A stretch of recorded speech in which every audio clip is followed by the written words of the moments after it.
नमस्कार। आप सभी का आप सभी के अपने चैनल जय गुरुदेव उत्तराखंड पर एक बार फिर से बहुत बहुत स्वागत है। कामना करते हैं कि आप और आपके परिजन सभी स्वस्थ होंगे। इसी कामना के साथ बढ़ते हैं आज के अद्भुत क्रमांक की ओर।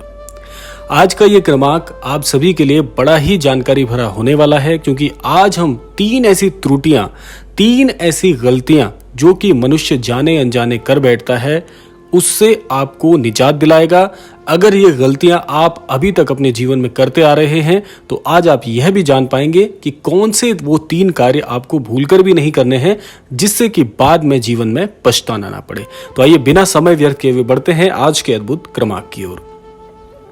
अपने जीवन में प्रत्येक व्यक्ति चाहता है कि उसका जीवन गति करे, व्यक्ति अपने जीवन में उन्नति करे, लेकिन भूलवश हमसे कुछ ऐसी त्रुटियां हो जाती हैं, कुछ ऐसी गलतियां हो जाती हैं जिससे कि हम जीवन में बाद में पछताते हैं। लेकिन तब पछताए होत क्या जब चिड़िया चुग गई खेत।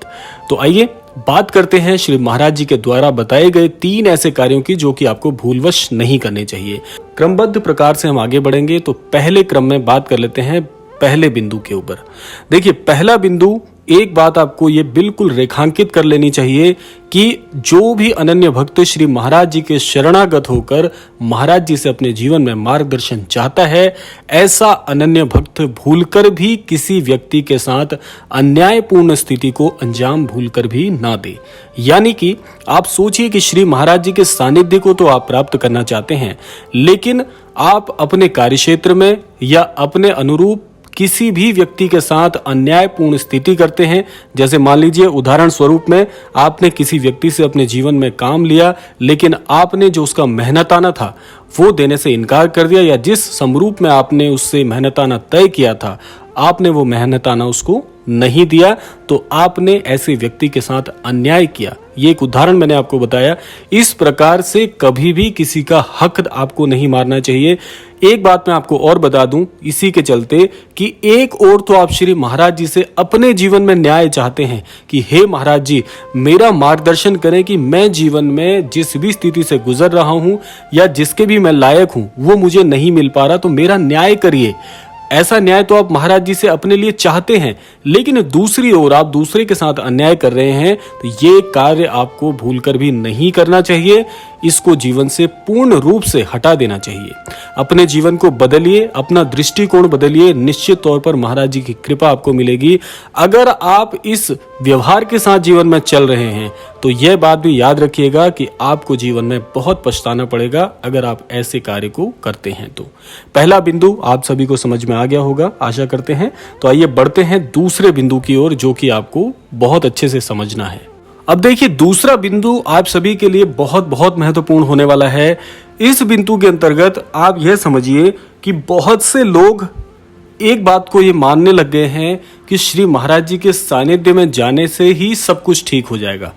एक बात मैं आपको यहाँ पर आपकी ये त्रुटि ठीक कर दूं कि महाराज जी के सानिध्य में आप जा रहे हैं मार्गदर्शन के लिए, लेकिन जो कर्म है वो केवल आपको करना होगा, क्योंकि श्री महाराज जी तो आपको जीवन में मार्गदर्शन तो देंगे, लेकिन जिस भी कार्य क्षेत्र पर आप बैठे हैं वहां पर भी आपकी एक जिम्मेदारी है जिसको आपको पूर्ण करना है। मान लीजिए उदाहरण स्वरूप में कि आप किसी कार्य क्षेत्र पर बैठे हैं, मान लीजिए आपका कोई व्यवसाय है, आपकी कोई दुकान है, वहां पर आप बैठे हुए हैं। श्री महाराज जी के कैंची धाम आपने दर्शन कर लिए हैं। महाराज जी को आपने अर्जी लगा दी है कि हे महाराज जी, मेरे जीवन में मुझे मार्गदर्शित कीजिए, मेरा जीवन संवारिए। आपकी ये प्रार्थना तभी पूर्ण रूप से कार्य करेगी जब आप अपने कर्म को भी ईमानदारी से करेंगे। महाराज जी का मार्गदर्शन तो आपके जीवन में, आपके कार्य क्षेत्र में आपको तब मिलेगा जब आप उस कार्य क्षेत्र पर मेहनत तो करेंगे।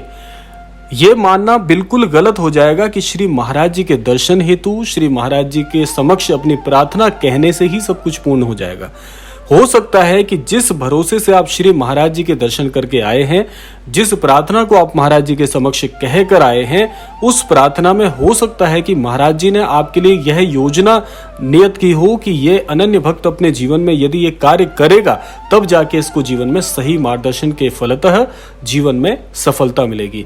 अब मान लीजिए आप प्रार्थना तो करके आ गए, लेकिन आपने उसके बाद कार्य ही नहीं किया, केवल और केवल भाग्य के भरोसे बैठना, किसी आशीर्वाद के भरोसे बैठना भी पूर्ण रूप से गलत होता है, क्योंकि अपना काम तो आपको अवश्य करना ही होगा, क्योंकि ये कर्म भूमि है, यह भी मत भूलिएगा। श्रीमद् भगवत गीता में कहा गया है कि कर्म ही प्रधान है, उस कर्म को प्रधान मानना भी होगा। केवल पढ़ने मात्र से या दिमाग में बिठा लेने मात्र से जीवन में सफलता नहीं मिलती।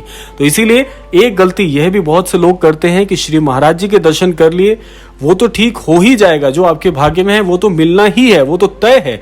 लेकिन अपने भाग्य से भी बहुत ज्यादा आप अर्जित कर सकते हैं यदि कर्म को ईमानदारी से करते हैं।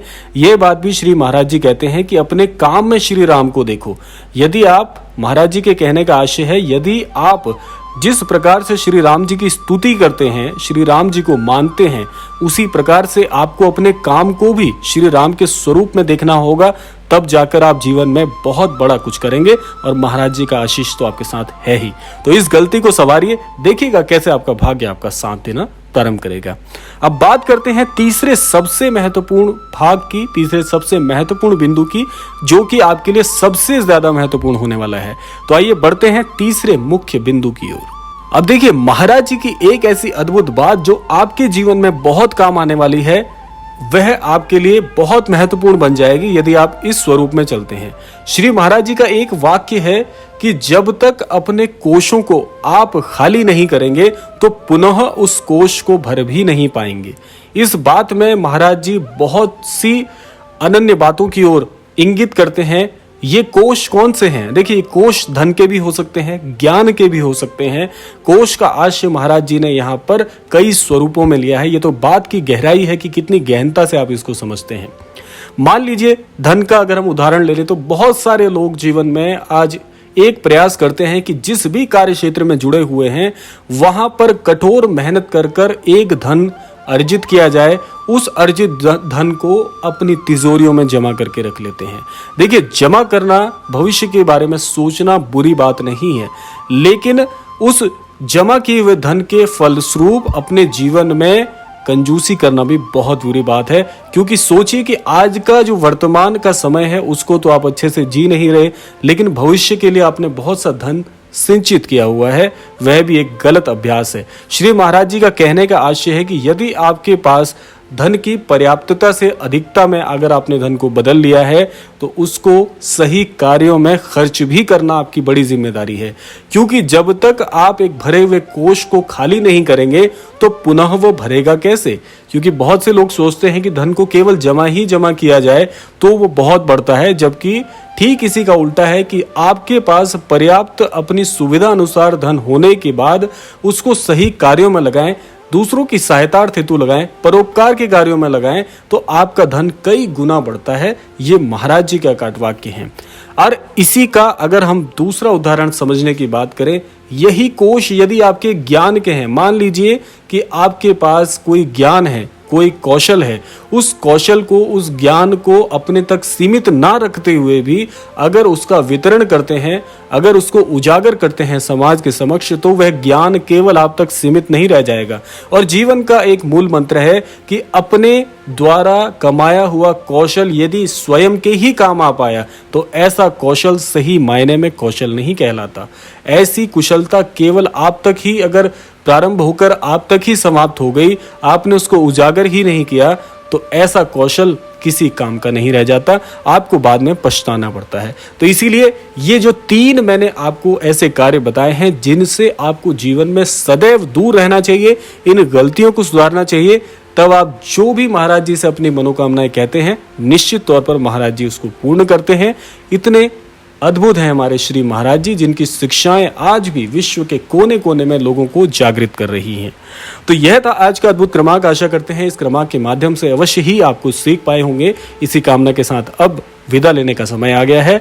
विदा लेने से पूर्व समय है प्रार्थना का। यही प्रार्थना करना चाहूंगा कि श्री महाराज जी सभी को सद्बुद्धि प्रदान करें, सभी को सन्मति प्रदान करें, इस संपूर्ण सृष्टि का, इस संपूर्ण लोक का कल्याण हो। इसी कामना के साथ विदा लेते हैं। मिलते हैं अगले क्रमांक में। तब तक के लिए जय श्री राम, जय गुरुदेव, जय उत्तराखंड।